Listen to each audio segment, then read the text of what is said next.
Hi hello ನಮಸ್ಕಾರ ಸ್ನೇಹಿತರೆ, ಬನ್ನಿ ಈ ದಿನ ಹಾಸನ ಜಿಲ್ಲೆಯಲ್ಲಿರುವ ಸುಂದರ ಪ್ರವಾಸಿ ತಾಣಗಳ ಬಗ್ಗೆ ತಿಳಿದುಕೊಳ್ಳೋಣ.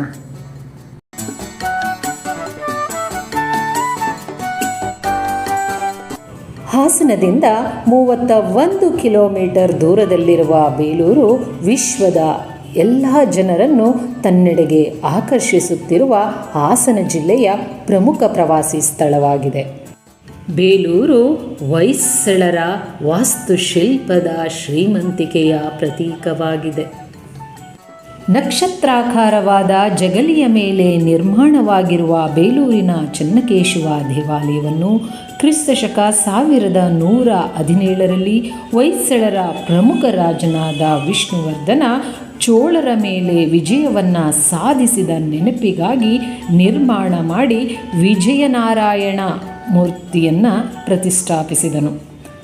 ಅಂದು ವಿಷ್ಣುವರ್ಧನನು ಸ್ಥಾಪಿಸಿದ ವಿಜಯನಾರಾಯಣ ಮೂರ್ತಿಯೇ ಇಂದಿನ ಬೇಲೂರಿನ ಚೆನ್ನಕೇಶವ ಎಂದು ಪ್ರಸಿದ್ಧವಾಗಿರುವುದು.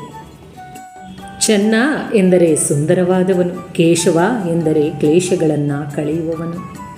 ಚೆನ್ನಕೇಶವ ಭಸ್ಮಾಸುರನನ್ನು ಸಂಹರಿಸಲು ವಿಷ್ಣುವು ಮೋಹಿನಿ ಅವತಾರವನ್ನು ತಾಳಿ ಭಸ್ಮಾಸುರನನ್ನು ಇದೇ ಸ್ಥಳದಲ್ಲಿ ಸಂಹರಿಸಿದ್ದರಿಂದ ಇಂದಿಗೂ ಕೂಡ ಈ ದೇವಾಲಯದಲ್ಲಿ ಚೆನ್ನಕೇಶವನ ವಿಗ್ರಹ ಪುರುಷ ವಿಗ್ರಹವಾಗಿದ್ದರೂ ಪ್ರತಿನಿತ್ಯ ಸ್ವಾಮಿಗೆ ಮೋಹಿನಿ ಅಲಂಕಾರ, ಸ್ತ್ರೀ ಅಲಂಕಾರವನ್ನು ಮಾಡಲಾಗುತ್ತದೆ. ಈ ಒಂದು ದೇವಾಲಯದಲ್ಲಿ ಒಟ್ಟು 48 ಕಂಬಗಳಿದ್ದು ಅದರಲ್ಲಿ ನರಸಿಂಹ ಕಂಬ, ಮೋಹಿನಿ ಕಂಬ ತುಂಬ ಪ್ರಸಿದ್ಧವಾದದ್ದು. 48 ಕಂಬಗಳು ಕೂಡ ಡಿಫ್ರೆಂಟ್ ಆಗಿದ್ದು ಒಂದರ ರೀತಿ ಒಂದು ಇಲ್ಲ. ಬೇಲೂರಿನ ಚೆನ್ನಕೇಶವ ದೇವಾಲಯದ ಪ್ರಮುಖ ಆಕರ್ಷಣೆ ಮದನಿಕೆಯರು, 42 ಶಿಲಾಬಾಲಿಕೆಯರು. ವಿಷ್ಣುವರ್ಧನನ ರಾಣಿ ಶಾಂತಲೆ ಪರಮಸುಂದರಿಯಾಗಿದ್ದು ಈ ದೇವಾಲಯದಲ್ಲಿ ಕೆತ್ತಿರುವ ಮದನಿಕೆಯರಿಗೆ ರೂಪದರ್ಶಿಯಾಗಿದ್ದಳಂತೆ. ಈ ದೇವಾಲಯದಲ್ಲಿರುವ ಮುಖ್ಯ ಮದನಿಕೆಯರಲ್ಲಿ ಕನ್ನಡಿಯನ್ನು ನೋಡಿಕೊಳ್ಳುತ್ತಿರುವ ದರ್ಪಣ ಸುಂದರಿ, ಗಿಣಿಯ ಜೊತೆ ಮಾತನಾಡುತ್ತಿರುವ ಶುಕಭಾಷಿಣಿ, ನರ್ತನವನ್ನು ಮಾಡುತ್ತಿರುವ ತ್ರಿಭಂಗ ನರ್ತನ ಶಿಲ್ಪಗಳು ಹೆಚ್ಚು ಆಕರ್ಷಣೀಯವಾಗಿವೆ. ದೇವಾಲಯದ ಗೋಡೆಗಳ ಮೇಲೆ ರಾಮಾಯಣ ಮಹಾಭಾರತದ ಕಥೆಗಳ ಜೊತೆಗೆ ಪ್ರಾಣಿ ಪಕ್ಷಿಗಳನ್ನು ಕೂಡ ಕೆತ್ತಲಾಗಿದೆ. ಈ ದೇವಾಲಯದ ಆವರಣದಲ್ಲಿರುವ ಮತ್ತೊಂದು ದೇವಾಲಯ ಕಪ್ಪೆ ಚೆನ್ನಿಗರಾಯಸ್ವಾಮಿ ದೇವಾಲಯ. ಕಪ್ಪೆ ಚೆನ್ನಿಗರಾಯಸ್ವಾಮಿ ದೇವಾಲಯವನ್ನು ಹೊಯ್ಸಳರ ರಾಜ ವಿಷ್ಣುವರ್ಧನನ ಮಡದಿ ಶಾಂತಲೆಯು ನಿರ್ಮಾಣ ಮಾಡಿಸಿದಳು. ಹೊಯ್ಸಳರ ನಂತರ ಕರ್ನಾಟಕವನ್ನಾಳಿದ ವಿಜಯನಗರದ ಅರಸರಲ್ಲಿ ಪ್ರಮುಖರಾದ ಶ್ರೀಕೃಷ್ಣ ದೇವರಾಯನು ಈ ದೇವಾಲಯದ ಆವರಣದಲ್ಲಿ ಶ್ರೀದೇವಿ ಭೂದೇವಿಯ ದೇವಾಲಯಗಳನ್ನು ನಿರ್ಮಾಣ ಮಾಡಿದ್ದಾನೆ. ಇದರ ಜೊತೆಗೆ ಈ ಆವರಣದಲ್ಲಿ ಕಲ್ಯಾಣ ಮಂಟಪವೂ ಕೂಡ ಇದೆ. ಈ ಕಲ್ಯಾಣ ಮಂಟಪದಲ್ಲಿ ಇಂದಿಗೂ ಕೂಡ ಸರಳ ವಿವಾಹವು ನಡೆಯುತ್ತದೆ. ಈ ದೇವಾಲಯದಲ್ಲಿ ಮಧ್ಯಾಹ್ನ 1ರಿಂದ 3 ಗಂಟೆಯವರೆಗೆ ಅನ್ನದಾಸೋಹದ ವ್ಯವಸ್ಥೆ ಇದೆ. ಹಳೇಬೀಡು ಹಾಸನದಿಂದ 30 ಕಿಲೋಮೀಟರ್, ಬೇಲೂರಿನಿಂದ 16 ಕಿಲೋಮೀಟರ್ ದೂರದಲ್ಲಿದೆ. ಹಳೇಬೀಡು ಶಿಲ್ಪಕಲೆಯ ನೆಲೆಬೀಡು. ಹೆಸರು ಹಳೆಯ ಬೀಡಾದರೂ ಇಲ್ಲಿನ ಶಿಲ್ಪಕಲೆಗಳು ನವನವೀನ ನಿತ್ಯನೂತನ. ಇದು ಹೊಯ್ಸಳರ ರಾಜಧಾನಿಯಾಗಿದ್ದು ದೋರಸಮುದ್ರ ಎಂದು ಕರೆಯಲಾಗುತ್ತಿತ್ತು. ಇಲ್ಲಿ ಹಲವಾರು ಅತ್ಯಂತ ಸುಂದರ ದೇವಾಲಯಗಳಿವೆಯಾದರೂ ಅಲ್ಲಾವುದ್ದೀನನ ದಂಡನಾಯಕ ಮಲ್ಲಿಕಾಫುರ್ ಸೇರಿದಂತೆ ಹಲವು ಮುಸಲ್ಮಾನ ದೊರೆಗಳ ದಾಳಿಯ ಬಳಿಕ ಈಗ ಸುಸ್ಥಿತಿಯಲ್ಲಿರುವುದು ಹೊಯ್ಸಳೇಶ್ವರ ದೇವಾಲಯ ಮಾತ್ರ.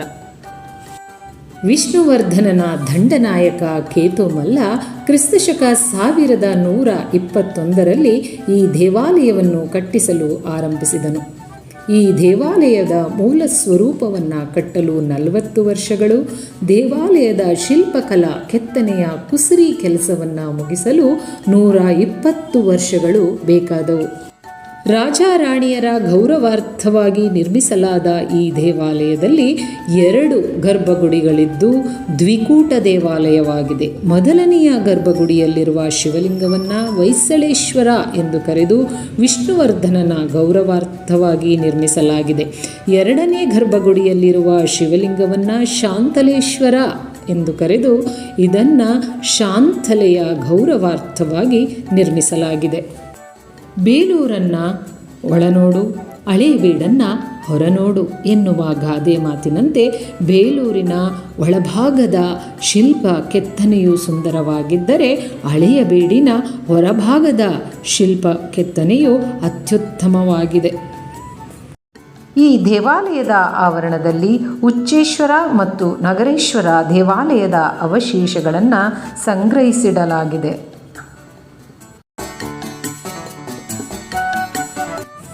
ಬೆಳವಡಿಯ ವೀರನಾರಾಯಣ ದೇವಾಲಯ ಹಾಸನ ಜಿಲ್ಲೆಯಲ್ಲಿಲ್ಲ, ಚಿಕ್ಕಮಗಳೂರು ಜಿಲ್ಲೆಯಲ್ಲಿದೆ. ಆದರೆ ಹಳೇಬೀಡಿನಿಂದ ಕೇವಲ 11 ಕಿಲೋಮೀಟರ್ ದೂರದಲ್ಲಿರುವುದರಿಂದ ಇದನ್ನು ಈ ವಿಡಿಯೋದಲ್ಲಿ ಸೇರಿಸಿದ್ದೇನೆ. ಹಾಸನದಿಂದ 42 ಕಿಲೋಮೀಟರ್ ದೂರದಲ್ಲಿದೆ. ಈ ದೇವಾಲಯವು 3 ಗರ್ಭಗುಡಿಗಳನ್ನು ಹೊಂದಿದ್ದು ತ್ರಿಕೂಟ ಶೈಲಿಯ ದೇವಾಲಯವಾಗಿದೆ. ಕ್ರಿಸ್ತಶಕ 1173ರಲ್ಲಿ ಹೊಯ್ಸಳ ದೊರೆಗಳಾದ ವೀರಬಲ್ಲಾಳ ಮತ್ತು ನರಸಿಂಹ ಬಲ್ಲಾಳರು ಈ ದೇವಾಲಯವನ್ನು ಕಟ್ಟಿಸಿದರು. ವೀರನಾರಾಯಣ ಸ್ವಾಮಿ ದೇವಾಲಯದ ಒಳಭಾಗವು ಎಷ್ಟು ಸುಂದರವಾಗಿದೆಯೋ ಅದರ ಹೊರಭಾಗದ ಗೋಡೆಗಳು ಕೂಡ ಅಷ್ಟೇ ಆಕರ್ಷಕವಾಗಿವೆ.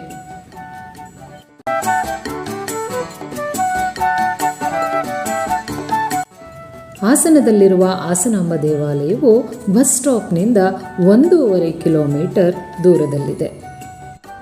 ವರ್ಷಕ್ಕೆ ಒಮ್ಮೆ ಬಾಗಿಲನ್ನು ತೆರೆಯುವ ಈ ದೇವಾಲಯವು 16 ದಿನಗಳು ಮಾತ್ರ ಓಪನ್ ಇರುತ್ತೆ. ಅಶ್ವಯುಜ ಮಾಸದ ಹುಣ್ಣಿಮೆಯ ನಂತರ ಬರುವ ಗುರುವಾರದಂದು ಈ ದೇವಾಲಯದ ಬಾಗಿಲನ್ನು ತೆರೆಯಲಾಗುತ್ತೆ. ಅಂದರೆ ದೀಪಾವಳಿಗೆ 16 ದಿನ ಮೊದಲು ಈ ದೇವಾಲಯವನ್ನು ಓಪನ್ ಮಾಡ್ತಾರೆ. ಮತ್ತು ದೀಪಾವಳಿಯ ಬಲಿಪಾಡ್ಯಮಿಯ ದಿನದಂದು ಈ ದೇವಾಲಯದ ಬಾಗಿಲನ್ನು ಮತ್ತೆ ಮುಚ್ಚಲಾಗುತ್ತೆ. ಈ ದೇವಾಲಯದ ವಿಶೇಷತೆ ಏನಪ್ಪ ಅಂದರೆ, ಹಿಂದಿನ ವರ್ಷ ಬಾಗಿಲು ಮುಚ್ಚುವಾಗ ದೇವಿಗೆ ದೀಪವನ್ನು ಹಚ್ಚಿ ಹೂವನ್ನು ಮುಡಿಸಿ ಪೂಜೆ ಮಾಡಿ ಬಾಗಿಲನ್ನು ಹಾಕಲಾಗುತ್ತೆ. 1 ವರ್ಷದ ನಂತರ ಬಾಗಿಲನ್ನು ತೆಗೆದಾಗ ಹೂವು ಫ್ರೆಶ್ ಆಗಿರುತ್ತೆ, ದೇವಿಯ ಮುಂದೆ ಹಚ್ಚಿರುವ ದೀಪ ಉರಿಯುತ್ತಿರುತ್ತೆ.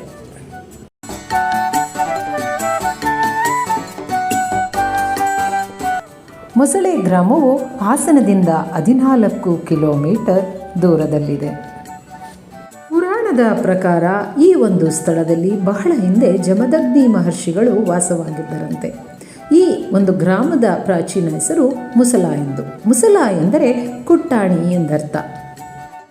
ವೈಷ್ಣವ ಮತ್ತು ಶೈವ ಮತಕ್ಕೆ ಸೇರಿದ ನಾಗೇಶ್ವರ ಮತ್ತು ಚೆನ್ನಕೇಶವ ದೇವಾಲಯಗಳು ಒಂದೇ ಆವರಣದಲ್ಲಿ ನಿರ್ಮಿಸಲಾಗಿದ್ದು ಈ ದೇವಾಲಯಗಳನ್ನು ಮೊಸಳೆಯ ಅವಳಿ ದೇವಾಲಯಗಳು ಎಂದು ಕರೆಯಲಾಗುತ್ತೆ. ಈ ದೇವಾಲಯದ ನಿರ್ಮಾಣವೂ ಕೂಡ ಹೊಯ್ಸಳರಿಂದಲೇ ಆಗಿದೆ. ಕೋರವಂಗಲದ ಭೂಸೇಶ್ವರ ದೇವಾಲಯವು ಹಾಸನದಿಂದ 11 ಕಿಲೋಮೀಟರ್ ದೂರದಲ್ಲಿದೆ. ಹೊಯ್ಸಳ ರಾಜಬಲ್ಲಾಳನ ಆಳ್ವಿಕೆಯಲ್ಲಿ ಶ್ರೀಮಂತ ಪೋಷಕ ಬುಚ್ಚಿ ಎಂಬುವನು ಈ ದೇವಾಲಯವನ್ನು ನಿರ್ಮಿಸಿದ್ದಾನೆ. 2 ಗರ್ಭಗುಡಿಗಳನ್ನು ಹೊಂದಿರುವ ಈ ದೇವಾಲಯವು ಶಿವನಿಗೆ ಅರ್ಪಿತವಾಗಿದೆ. 2 ಗರ್ಭಗುಡಿಗಳು ಒಂದರ ಎದುರಿಗೆ ಹೊಂದಿದ್ದು ಅವಳಿ ದೇವಾಲಯದಂತಿದೆ. 2 ಗರ್ಭಗುಡಿಗಳನ್ನು ಹೊಂದಿರುವ ಈ ದೇವಾಲಯವನ್ನು ದ್ವಿಕೂಟ ದೇವಾಲಯ ಎಂದು ಕರೆಯಲಾಗುತ್ತದೆ. ಇದು ಕೋರವಂಗಲ ಗ್ರಾಮದಲ್ಲಿದೆ. ಶೆಟ್ಟಿಹಳ್ಳಿ ಚರ್ಚ್ ಹಾಸನದಿಂದ 20 ಕಿಲೋಮೀಟರ್, ಶೆಟ್ಟಿಹಳ್ಳಿಯಿಂದ 2 ಕಿಲೋಮೀಟರ್ ದೂರದಲ್ಲಿದೆ. ಆಲೂರು ಬೇಲೂರುಗಳಲ್ಲಿ ನೆಲೆಸಿದ್ದ ಶ್ರೀಮಂತ ಬ್ರಿಟಿಷರಿಗಾಗಿ ಕ್ರಿಸ್ತಶಕ 1860ರಲ್ಲಿ ಫ್ರೆಂಚ್ ಪಾದ್ರಿಗಳು ಈ ಚರ್ಚನ್ನು ನಿರ್ಮಾಣ ಮಾಡಿದರು. ಕ್ರಿಸ್ತಶಕ 1960ರಲ್ಲಿ ಹೇಮಾವತಿ ಜಲಾಶಯ ನಿರ್ಮಾಣವಾದಾಗ ಶೆಟ್ಟಿಹಳ್ಳಿಯ ಜೊತೆಗೆ ಈ ಚರ್ಚ್ ಕೂಡ ಮುಳುಗಡೆಯಾಗುತ್ತದೆ. ಸುಮಾರು 5.5 ದಶಕಗಳಿಂದಲೂ ಕೂಡ ಹೇಮಾವತಿ ನದಿ ತುಂಬಿದಾಗ ಮುಳುಗಡೆಯಾಗುವ ಈ ಚರ್ಚ್ ಬೇಸಿಗೆಯಲ್ಲಿ ನೀರು ಕಡಿಮೆಯಾದಾಗ ಹೊರಬಂದು ಪ್ರವಾಸಿಗರನ್ನು ತನ್ನತ್ತ ಸೆಳೆಯುತ್ತದೆ. ಈ ಚರ್ಚ್ ಹಾಸನ ಮತ್ತು ಆಲೂರು ತಾಲೂಕಿನ ಸಂಪರ್ಕದ ಬೃಹತ್ ಸೇತುವೆಯ ಹಿನ್ನೀರಿನ ನಯನ ಮನೋಹರ ದೃಶ್ಯ ಮಳೆಗಾಲದಲ್ಲಿ ಪ್ರವಾಸಿಗರನ್ನು ಆಕರ್ಷಿಸುತ್ತದೆ.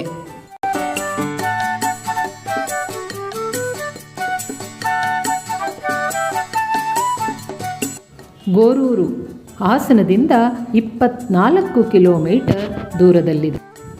ಕಾವೇರಿಯ ಉಪನದಿಯಾದ ಹೇಮಾವತಿಗೆ ಅರಕಲಗೂಡಿನ ಸಮೀಪ ಗೋರೂರು ಎಂಬಲ್ಲಿ ಅಣೆಕಟ್ಟನ್ನು ನಿರ್ಮಿಸಿದ್ದು, ಮಳೆಗಾಲದಲ್ಲಿ ಜಲಾಶಯದ ಗೇಟ್ಗಳನ್ನು ತೆರೆದಾಗ ಧುಮ್ಮೆಕ್ಕಿ ಹರಿಯುವ ಹೇಮಾವತಿಯನ್ನು ನೋಡುವುದೇ ಒಂದು ಭಾಗ್ಯ.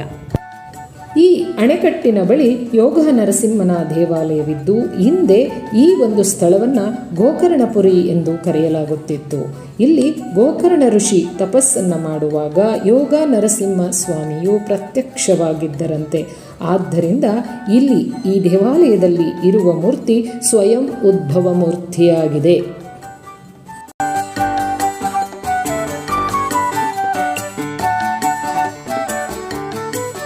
ಮಂಜ್ರಾಬಾದ್ ಫೋರ್ಟ್ ಹಾಸನದಿಂದ 43 ಕಿಲೋಮೀಟರ್ ದೂರದಲ್ಲಿದೆ. ಸಕಲೇಶಪುರದಿಂದ 5 ಕಿಲೋಮೀಟರ್ ದೂರದಲ್ಲಿರುವ ದೋಣಿಗಾಲು ಎಂಬ ಗ್ರಾಮದಲ್ಲಿ ಒಂದು ಸಣ್ಣ ಗುಡ್ಡದ ಮೇಲೆ ನಕ್ಷತ್ರಾಕಾರದ ಕೋಟೆ ಇದೆ. ಈ ಕೋಟೆಯನ್ನು ಟಿಪ್ಪು ಸುಲ್ತಾನನು ನಿರ್ಮಿಸಿದನು. ಒಮ್ಮೆ ಟಿಪ್ಪು ಸುಲ್ತಾನನು ಕೋಟೆಯ ಮೇಲಿಂದ ಸುತ್ತಲಿನ ಪರಿಸರವನ್ನು ವೀಕ್ಷಿಸಲು ಮಂಜು ತುಂಬಿದಂತೆ ಕಂಡಿತಂತೆ. ಆದ್ದರಿಂದ ಇದಕ್ಕೆ ಮಂಜ್ರಾಬಾದ್ ಎಂಬ ಹೆಸರು ಬಂದಿತು ಎಂದು ಹೇಳುತ್ತಾರೆ. ಈ ಕೋಟೆಗೆ 250 ಮೆಟ್ಟಿಲುಗಳನ್ನು ಹೇರಿ ಹೋಗಬೇಕು. 5 ಎಕರೆ ಪ್ರದೇಶದಲ್ಲಿ 8 ಕೋನವುಳ್ಳ ನಕ್ಷತ್ರಾಕಾರವಾಗಿ ನಿರ್ಮಾಣಗೊಂಡಿರುವ ಈ ಕೋಟೆ ನೋಡಲು ಸುಂದರ. ಹಾಸನದಿಂದ 29 ಕಿಲೋಮೀಟರ್ ದೂರದಲ್ಲಿರುವ ಹುಲಿಕೆರೆ ಹಳೇಬೀಡಿನಿಂದ 5 ಕಿಲೋಮೀಟರ್ ದೂರದಲ್ಲಿದೆ. ಹುಲಿಕೆರೆಯ ಶಾಂತಲಾದೇವಿಯ ಈ ಕೊಳವನ್ನು ಕ್ರಿಸ್ತಶಕ 1167ರಲ್ಲಿ ಹೊಯ್ಸಳರ ದೊರೆ ವೀರ ನರಸಿಂಹನು ಚಟ್ಟೇಶ್ವರ ದೇವಾಲಯದ ಬಳಿ ನಿರ್ಮಾಣ ಮಾಡಿದನು. ಚಟ್ಟೇಶ್ವರ ದೇವಾಲಯದ ಬಳಿ ಇದ್ದ ಈ ಕೊಳವನ್ನು ಚಟ್ಟೇಶ್ವರ ಸಮುದ್ರವೆಂದು ಕೂಡ ಕರೆಯಲಾಗುತ್ತಿತ್ತು. ಈ ಕೊಳವನ್ನು ಚಟ್ಟೇಶ್ವರ ದೇವಾಲಯದ ಪೂಜೆಗೆ ನಿರ್ಮಿಸಲಾಗಿತ್ತು ಎಂದು ಕೆಲವರು ಹೇಳಿದರೆ, ಕೆಲವರು ಇದು ರಾಣಿಯರ ಸ್ನಾನಗೃಹವಾಗಿತ್ತು ಎಂದು ಕೆಲವರು ಹೇಳುತ್ತಾರೆ. ಜಾವಗಲ್ ಹಾಸನದಿಂದ 42 ಕಿಲೋಮೀಟರ್, ಹಳೇಬೀಡಿನಿಂದ 20 ಕಿಲೋಮೀಟರ್ ದೂರದಲ್ಲಿದೆ. ವಿಷ್ಣುವಿನ ದಶಾವತಾರಗಳಲ್ಲಿ ಒಂದಾದ ನರಸಿಂಹ ದೇವಾಲಯವನ್ನು ಇಲ್ಲಿ ನೋಡಬಹುದು. ಈ ದೇವಾಲಯವನ್ನು ಕ್ರಿಸ್ತಶಕ 1250ರಲ್ಲಿ ಹೊಯ್ಸಳರ ರಾಜ ವೀರ ಸೋಮೇಶ್ವರನು ನಿರ್ಮಾಣ ಮಾಡಿದನು. ನುಗ್ಗೇಹಳ್ಳಿ ದೇವಾಲಯಗಳು. ನುಗ್ಗೇಹಳ್ಳಿಯು ಹಾಸನದಿಂದ 53 ಕಿಲೋಮೀಟರ್, ಶ್ರವಣಬೆಳಗೊಳದಿಂದ 22 ಕಿಲೋಮೀಟರ್ ದೂರದಲ್ಲಿದೆ. ಇದು ಒಂದು ಕಲಿಕಾ ಕೇಂದ್ರವಾಗಿದ್ದು, ಪ್ರಾಚೀನ ಕಾಲದಲ್ಲಿ ಈ ಒಂದು ನುಗ್ಗೇಹಳ್ಳಿಯನ್ನು ವಿಜಯ ಸೋಮನಾಥಪುರ ಎಂದು ಕರೆಯಲಾಗುತ್ತಿತ್ತು.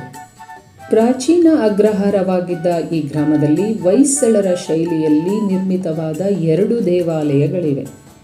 ಹೊಯ್ಸಳರ ರಾಜ ವೀರ ಸೋಮೇಶ್ವರನ ಆಳ್ವಿಕೆಯಲ್ಲಿ ಹೊಯ್ಸಳರ ದಂಡನಾಯಕ ಬೊಮ್ಮಣ್ಣ ಕ್ರಿಸ್ತಶಕ 1246ರಲ್ಲಿ ಲಕ್ಷ್ಮೀ ನರಸಿಂಹ ದೇವಾಲಯವನ್ನು ನಿರ್ಮಾಣ ಮಾಡಿದನು. ಲಕ್ಷ್ಮೀ ನರಸಿಂಹ ದೇವಾಲಯವು 3 ಗೋಪುರ, 3 ಗರ್ಭಗೃಹಗಳಿಂದ ಕೂಡಿದ್ದು ತ್ರಿಕುಟಾಚಲ ಶೈಲಿಯಲ್ಲಿದೆ. ನುಗ್ಗೇಹಳ್ಳಿಯ ಮತ್ತೊಂದು ದೇವಾಲಯ ಸದಾಶಿವ ದೇವಾಲಯ. ಈ ದೇವಾಲಯವನ್ನು ಕ್ರಿಸ್ತಶಕ 1249ರಲ್ಲಿ ಹೊಯ್ಸಳರ ರಾಜ ವೀರ ಸೋಮೇಶ್ವರನ ಕಾಲದಲ್ಲಿ ಹೊಯ್ಸಳರ ದಂಡನಾಯಕ ಬೊಮ್ಮಣ್ಣ ನಿರ್ಮಾಣ ಮಾಡಿದನು. ಸದಾಶಿವ ದೇವಾಲಯವು ಒಂದು ಗರ್ಭಗೃಹ, ಒಂದು ಗೋಪುರದಿಂದ ಕೂಡಿದ್ದು ಏಕಕೂಟ ಶೈಲಿಯಲ್ಲಿದೆ. ಈ ದೇವಾಲಯವು ಹೊಯ್ಸಳ ನಾಗರ ಶೈಲಿಗೆ ಅತ್ಯುತ್ತಮ ಉದಾಹರಣೆಯಾಗಿದೆ. ಹಾಸನದಿಂದ ಜೇನ್ಗಲ್ ಸಿದ್ದೇಶ್ವರ ಬೆಟ್ಟವು 44 ಕಿಲೋಮೀಟರ್ ದೂರದಲ್ಲಿದೆ.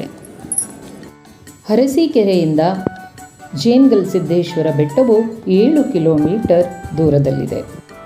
ಜೇನ್ಗಲ್ ಸಿದ್ದೇಶ್ವರ ಬೆಟ್ಟ ಅರಸೀಕೆರೆ ತಾಲೂಕಿನ ಯಹದಪುರ ಗ್ರಾಮದಲ್ಲಿದೆ.